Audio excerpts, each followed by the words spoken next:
1,000 years have passed since the events of Final Fantasy Crystal Chronicles on Nintendo GameCube. The Great War has torn apart the four tribes of Klavat, Lilti, Silgi, and Yuk.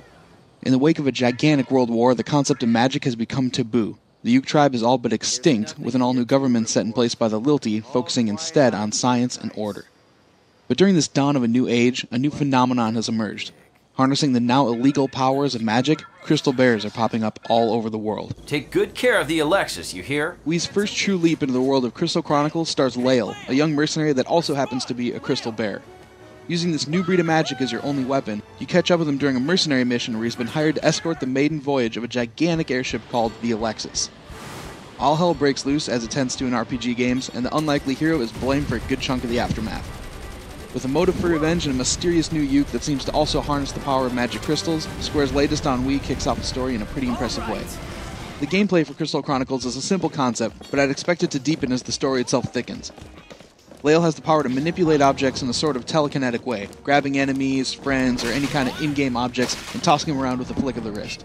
This works into core combat. As you can see here, the bomb needs to be spun first to dizzy him, and then you can actually pick him up and use him as an explosive against other enemies.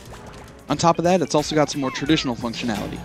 Using Lael's powers to flip switches, make huge leaps, and traverse less conventional terrain lists among the many uses for his abnormal edge. With no weapon in hand, however, your use of this unique offense is going to be vital.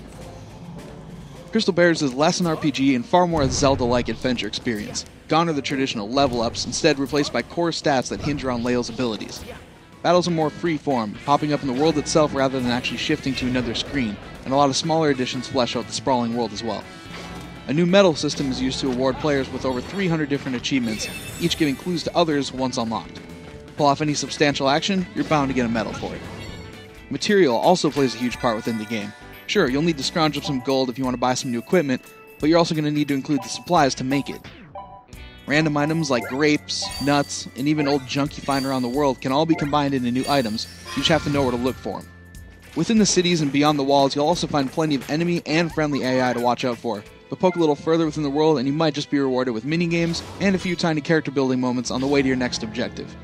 The game isn't always easy to navigate point to point in, but you'll have plenty to look at while you find your way around.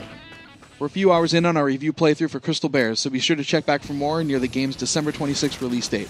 You can watch out for our review coming December 18th, but be sure to check back for more coverage until then.